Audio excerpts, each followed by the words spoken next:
పని ఒత్తిళ్లు మరియు కాలంలో పరిగెత్తే జీవన విధానం వీటి నుండి ఆటవిడుపుగా ఎక్కువ శాతం మంది టీ లేదా కాఫీ వంటివి త్రాగుతారు. ఇంకొంతమంది మిల్క్ షేక్స్, జ్యూస్ వంటి కోల్డ్ బీవరేజెస్ను తీసుకుంటారు. ఒకప్పుడు వీటిని త్రాగడానికి ప్లాస్టిక్ కప్స్, ప్లాస్టిక్ గ్లాసెస్ను ఉపయోగించేవారు.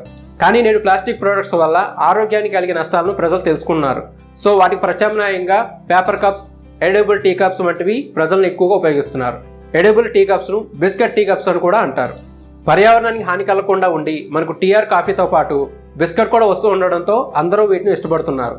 సో ఇటువంటి మంచి స్కోప్ ఉన్న బిస్కెట్ టీ కప్స్ తయారు చేయబట్టి మంచి ఆదాయం సంపాదించుకోవచ్చు. ఈ బిస్కెట్ టీ కప్స్లలో టీ అండ్ కాఫీ వెత్తవేడిగా ఉన్న ఈ కప్స్ మెత్తబడకుండా 30 నిమిషాల వరకు ఉంటుంది. కోల్డ్ బెవరేజెస్ అయితే 40 నిమిషాల వరకు మెల్ట్ అవ్వకుండా ఉంటాయి. ఈ కప్స్లలో హాట్ అండ్ కోల్డ్ బెవరేజెస్ రెండు టేస్ట్ చేయవచ్చు.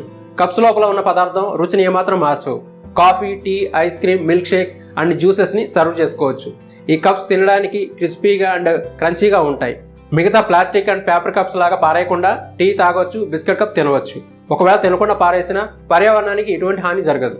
ఫ్రెండ్స్, ఈ బిజినెస్ కావాల్సిన రా మెటీరియల్స్ వచ్చేసి corn starch, tapioca starch, wheat flour, soya floor, baking powder, added flowers and water వంటివి కావాల్సి ఉంటుంది. ఈ రా మెటీరియల్స్ కాంబినేషన్లో వాళ్ళ ప్రత్యేకత కోసం ఒక్కో కంపెనీ ఒక్కో కాంబినేషన్ యూజ్ చేస్తారు. సో ఈ వీడియోలో ఒక కంపెనీ ఉపయోగించే రా మెటీరియల్స్ని తెలియజేసాం.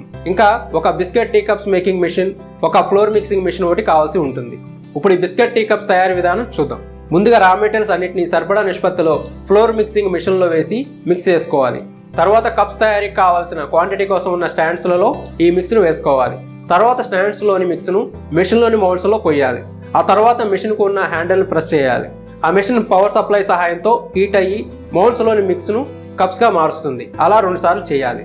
ఫైనల్గా కప్స్ పైన ఉన్న ఎక్స్ట్రా మెటీరియల్ను స్క్రాపర్తో తీసివేయాలి. ఇంతే, బిస్కెట్ టీ కప్స్ రెడీ అవుతాయి. కప్స్ని మీరు అన్ని tea stalls, coffee shops, hotels, చిన్న చిన్న క్యాంటీన్స్ వంటి వాటిల్లో సేల్ చేసుకోవచ్చు. ఇవి వేపర్స్ లాగా ఉంటాయి కాబట్టి మీరు వీటిని కిరాణా అండ్ జనరల్ స్టోర్స్లో కూడా సేల్ చేయవచ్చు. వీటి టేస్ట్ నచ్చిన వారు ఇంట్లో కూడా పర్చేస్ చేస్తారు. మిల్క్ షేక్స్, ఐస్ క్రీమ్స్ అమ్మే షాప్స్లో కూడా ఈ కప్స్ సేల్ చేయవచ్చు. అలాగే అమెజాన్ ప్యాంట్రీ, ఫ్లిప్కార్ట్ గ్రోసరీ వంటి ఈ కామర్స్ వెబ్సైట్లలో కూడా సెల్లర్గా రిజిస్టర్ అయ్యి ఈ కప్స్ను సేల్ చేసుకోవచ్చు.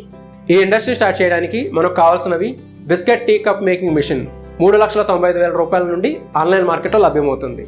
అలాగే ఫ్లోర్ మిక్సింగ్ మెషిన్ 10,000 రూపాయల్లో లభ్యమవుతుంది. మెషినరీ సేల్ చేసే వాళ్ళు ఈ రా మెటీరియల్స్ ఎలా కలపాలి, మెషిన్ ఎలా ఆపరేట్ చేయాలి వంటి విషయాలను ట్రైనింగ్ ఇస్తారు. ఇంతే friends, biscuit tea cup making business గురించి వివరాలు. ఈ బిజినెస్ మీకు ఎలా అనిపించిందో మా కామెంట్స్లో తెలియజేయండి. ఇటువంటి మరిన్ని వీడియోస్ కోసం మన ఛానల్ సబ్స్క్రైబ్ చేసుకోండి. మరో సరికొత్త వీడియోతో మళ్ళీ మీ ముందుకు వచ్చేంత వరకు బాయ్ ఫ్రెండ్స్.